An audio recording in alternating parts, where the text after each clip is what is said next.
आप तमाम हजरात इस बात से बखूबी वाकिफ हैं कि हिंदुस्तान के पार्लिमानी इंतखाबात की पहले मरहले की रायदही 11 अप्रैल को होने जा रही है।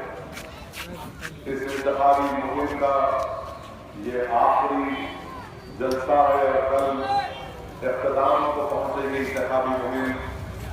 कल वक्त मैदान पर जलसे आम होगा, जिसको मैं आपसे गुजारिश करूंगा कि उसमें शिरकत की जाइए। ये वक्त है, मगर आपसे गुजारिश ये है कि अपने रिकॉर्ड का इस्तेमाल करिए और याद रखिए इस बात को कि ये हिंदुस्तान की पार्लियामेंट का इलेक्शन है। ये इलेक्शन इस बात को, ये इंतखाबात इस बात को तय करेंगे कि दिल्ली में कौन सी हुकूमत बनेगी, कौन हिंदुस्तान का वज़ीर आज़म बनेगा। मैं आपसे ये गुजारिश करने आया हूँ, आप तमाम से अपील कर रहा हूँ कि हमको एक ऐसे वज़ीर आज़म की जरूरत है जो हिंदुस्तान के आईन के मुताबिक, हिंदुस्तान के संविधान और कॉन्स्टिट्यूशन के मुताबिक हुकूमत करेगा। इस मुल्क को एक ऐसे वज़ीर आज़म की जरूरत है जो हिंदुस्तान के कॉम्पोजिट कल्चर को, हिंदुस्तान की खूबसूरती को मानने वाला हो।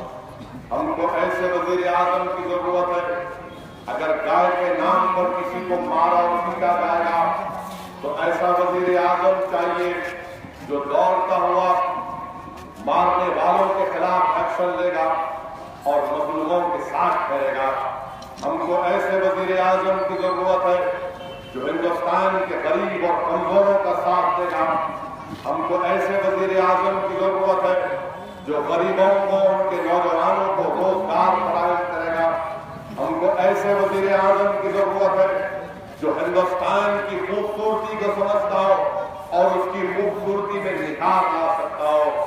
हिंदुस्तान का मौजूदा वज़ीर आज़म इसके दौरे इख्तियार में 5 साल में नौजवानों को धोखा दिया गया, जिसने कहा था कि मैं 2 करोड़ नौकरियां दूंगा, नौकरियां देने में नाकाम साबित हुआ। इस वज़ीर आज़म ने लव जिहाद के नाम पर जब मारा और पीटा गया, इसने आवाज नहीं खोली। जब घर वापसी के नाम पर जबर इस्तेमाल किया गया, जबरदस्ती की जा रही थी, ये खामोश बने बैठे थे। जब गाय के नाम पर मासूमों को कुचला जा रहा था, पीटा जा रहा था, मारा जा रहा था, हिंदुस्तान के मौजूदा वज़ीर आज़म अपनी जो दस्तूरी और कॉन्स्टिट्यूशनल ड्यूटी है उसमें नाकाम साबित हुए। मेरे अजीज दोस्तों और बुजुर्गों, इसीलिए हमको एक नई हुकूमत और एक नए वज़ीर आज़म के लिए अपने वोट का इस्तेमाल करना है। मैं आपसे वादा कर रहा हूँ कि 11 अप्रैल के दिन आप जब मजलिस के हक में अपने वोट का इस्तेमाल करेंगे, पतंग के निशान पर बटन दबाकर, मैं आपसे वादा कर रहा हूँ कि इंशाअल्लाह ताला दिल्ली में गैर कांग्रेसी और बीजेपी हुकूमत बनेगी तो मजलिस इत्तेहादुल मुस्लिमीन उसका साथ देगी। हम कभी भी आरएसएस और बीजेपी का साथ नहीं दिए, हम उनकी मुखालिफत करते रहे और इंशाअल्लाह ताला मुखालिफत करते रहेंगे। मेरे अजीज दोस्तों और बुजुर्गों, आज बीजेपी का इलेक्शन मैनिफेस्टो या जो भी नाम से उन्होंने जारी किया, मुख्तलिफ बातें उसमें कही गई।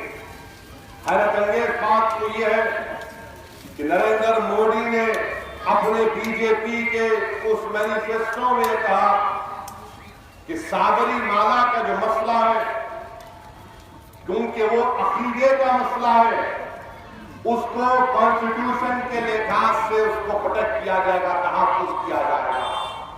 मैं पूछना चाहता हूं और मैं समझने से कासिर हूं कि साबरी माला का मसला क्योंकि नरेंद्र मोदी के लिए उनके अकीदे का मसला है, उसका तहफ़्फ़ुज़ करेंगे। और जब ट्रिपल तलाक का मामला आएगा तो आप मेरे अकीदे का तहफ़्फ़ुज़ नहीं करेंगे। यानी आपका आस्था आपकी आस्था है और मेरी आस्था नहीं है। ये इनके आज के इलेक्शन मैनिफेस्टो में नरेंद्र मोदी ने खुलेआम इस बात को कह दिया कि साबरी माला का हम प्रोटेक्शन करेंगे। और ट्रिपल तलाक का कहते हैं, नरेंद्र मोदी कहते हैं कि जो महिलाएं परेशान है, मैं उनकी सिक्योरिटी की गारंटी लेता हूं। हिंदुस्तान के वजीर आजम, महिलाओं की सिक्योरिटी की गारंटी आप दूर है। ज़किया जाफरी से आपने अभी तक मुलाकात नहीं की।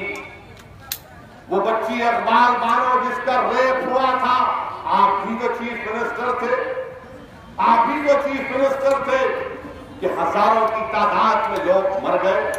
आपने अपनी कॉन्स्टिट्यूशनल दस्तूरी अपनी जिम्मेदारी को निभाने से नाकाम साबित हुए। वो बच्चा नजीब जेएनयू का बदायूं से पढ़ने जाता है।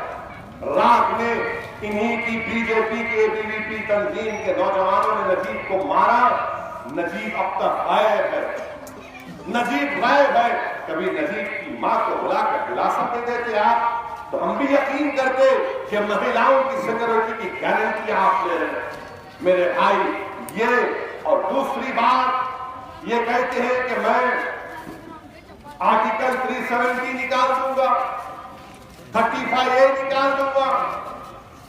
मैं आपको बता रहा हूं कि हिंदुस्तान के आईन के लिहाज से 370 को नहीं निकाल सकते।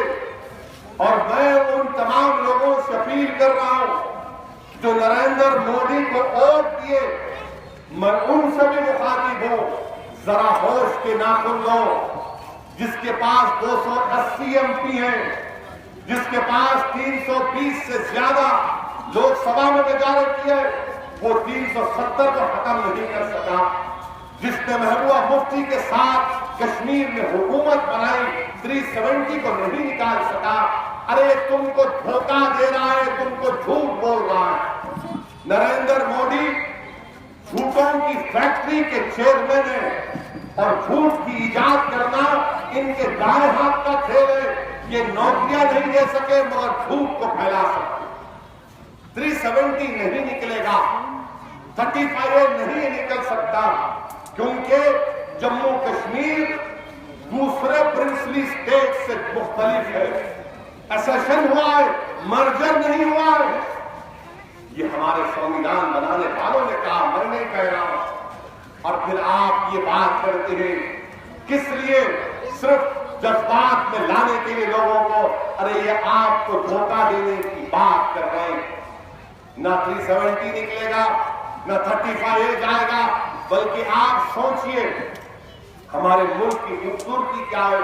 हमारे मुल्क की खूबसूरती है कि हमने नागालैंड को 371A में, मिजोरम को 371G में उनके कल्चरल राइट्स प्रोटेक्शन का हवाला दिया है। और बीजेपी बोलती यूनिफॉर्म सिविल कोड लाएंगे।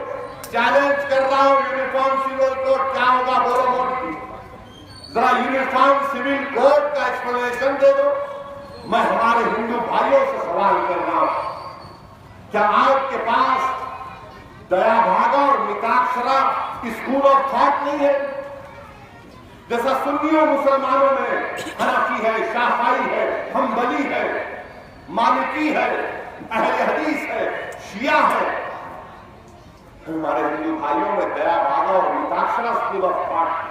क्या दया भागा और मिताक्षरा को मिला सकेंगे आप? ये आपको फैसला करना है। क्या हिंदू मैरिज एक्ट में ये बात नहीं लिखी गई कि अगर कोई हिंदू धर्म से बाहर शादी करेगा, अंग्रेजी का लफ्ज इस्तेमाल हुआ, सिवियरिटी हो जाए? आप बताइए ये क्यों? क्योंकि हिंदुस्तान एक खूबसूरत मुल्क है, यहां पर मुख्तलिफ मजहब के मानने वाले हैं। और आप कह रहे यूनिफॉर्म सिविल कोड लाऊंगा, नाम मेरा, मुल्ला जी को तकलीफ देने के लिए आप पूरे मुल्क को तकलीफ देना चाहते हैं। आप मेरी नफरत में, असदुद्दीन ओवैसी की नफरत में मोदी हिंदुस्तान की डाइवर्सिटी को बर्बाद करना चाहते हैं। नरेंद्र मोदी असदुद्दीन ओवैसी की नफरत में हिंदुस्तान के इस जो कल्चर है, तहजीबियत को खत्म करना चाहते हैं। ये आपको फैसला करना है। मैं चैलेंज कर रहा हूं हिंदुस्तान के वजीर आजम को, यूनिफॉर्म सिविल कोड की आप बात करते हैं ना, चलो बताओ मुझे, क्या बात सच नहीं है कि हिंदू अनडिवाइडेड फैमिली के तहत उनको इनकम टैक्स में रिबेट मिलता? आप मुझे भी दो ना, हमारे पास भी फैमिली है, अनडिवाइडेड फैमिली है। आपको क्यों मिलेगा, मुझे क्यों नहीं मिलेगा? क्या यह प्रोविजन हिंदुस्तान के आइन, संविधान, राइट टू इक्वालिटी के खिलाफ नहीं है? आप आर्टिकल 44 की बात करते, हिंदुस्तान के संविधान में डायरेक्टिव प्रिंसिपल ये कहता है कि हिंदुस्तान की दौलत सबको बांटी जाए। और यहां दौलत किसको बांट रहे मोदी? उनको बांट रहे जो चोरी करते हैं, उनको बांट रहे जो मुल्क छोड़कर भाग गए। दौलत उनको बांट रहे जो पावर कंपनी है, मशीनरी लाते हैं, ओवर इन्वेस्ट करते हैं ताकि उनका काला पैसा रोटेशन में वाइट हो जाए। ये इनका काम है। आज यूनिफॉर्म सिविल कोड, अच्छा फिर बोलते हम मंदिर बनाएंगे। कैसे बनाएंगे भाई साहब? कॉन्स्टिट्यूशनल बेंच के पास मुकदमा चल रहा है, मीडिएशन की बात, मगर नफरत फैलाना, ये कुछ हर चीज में नाकाम साबित हो गए।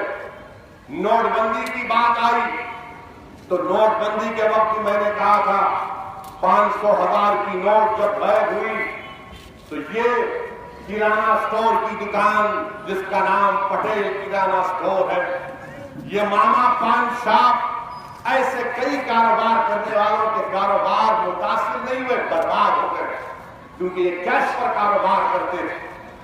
85% करेंसी जो हिंदुस्तान में थी, मोदी ने उसको निकाल दिया। मैं चैलेंज कर रहा हूं बीजेपी वालों को, आरएसएस के लोगों को, क्या तुम मोदी की जबान से क्यों नहीं निकलता नोटबंदी? अब क्यों डरता है मोदी नोटबंदी की बात करने के लिए? उसका कोई एक्सप्लेनेशन है? नहीं है। हिंदुस्तान के वजीर आजम ने वजीर आजम की तरह फैसला नहीं लिया, एक महाराजा की तरह, एक दिल्ली के सल्तनत के बादशाह की तरह एक फरमान जारी कर दिया कि नहीं, मेरा आज मूड हो गया कि 500,000 की नोट को गायब कर दो। तुमने नोट को गायब नहीं किया, तुमने गरीबों के ऊपर मसाइब और मुश्किलात के पहाड़ डाल दिए। 85% करेंसी वापिस आ गई पूरा। किसको नुकसान हुआ? दौलतमंदों को हुआ नहीं, दौलतमंद तो और फायदेमंद में हो गए। ये गरीब की नौकरियां चले गई, कारोबार बर्बाद हो गए। अच्छे दिन की बात क्यों नहीं करते मोदी? उस जमाने में 14 में बहुत अच्छे दिन बोलते थे तो उनके जलसों में आराम बैठकर पुकारते थे आएंगे, वो आते नहीं थे, क्योंकि अच्छे दिन बोलेंगे तो हिंदुस्तान की घर घर से, हिंदुस्तान के गरीबों की जबान से आवाज आएगी, नहीं मोदी तूने हमारे अच्छे दिन नहीं, तूने हिंदुस्तान को बर्बाद कर दिया। और फिर आप देखेंगे इनके पास मीडिया है। अगर मैं मीडिया के बारे में बोलूं, क्या बोल सकते हैं आप बताइए? इनका इंटरव्यू आया हिंदी, एक न्यूज चैनल में 1 घंटे का इंटरव्यू, सवाल इनसे कैसे कर रहे हैं पूछिए। देखिए आप, मोदी जी आपके पास इतनी ताकत कैसे आती है, इतना काम कैसे करते? और मोहतरमा ने पूछा क्या टॉनिक भी पीते हैं? नहीं मालूम था कि वो टॉनिक मारते हैं। वो बोले हमारे पास टॉनिक के मामले अलग ही है। टॉनिक कौन सा टॉनिक पीते हैं? टॉनिक पीते हैं वो। हम तो समझे थे कि ये टॉनिक नहीं पीने वाले। और मोदी जी का मामला था ऐसा शर्मा जैसा कि नया जुदा शर्मा, यानी हम भी जब ससुराल की शादी होंगे इतना नहीं शर्मा ऐसे होंगे, तू ऐसा शर्मा। क्या चमचागिरी है यार, क्या खुशामद है, क्या मस्का लगाने की फैक्ट्री है ये? आप ऐसा सवाल करेंगे? अच्छा हम जब जाते हमसे नहीं पूछते इतनी भरपूर राशन कैसा देते, कौन सा टॉनिक पी किया है? जो हम उनको बोलते हमारे पास टॉनिक नहीं है, हमारे पास सच्चाई है, हमारे पास दलाल है और हम हक परस्त हैं। मगर इनसे कौन सा टॉनिक?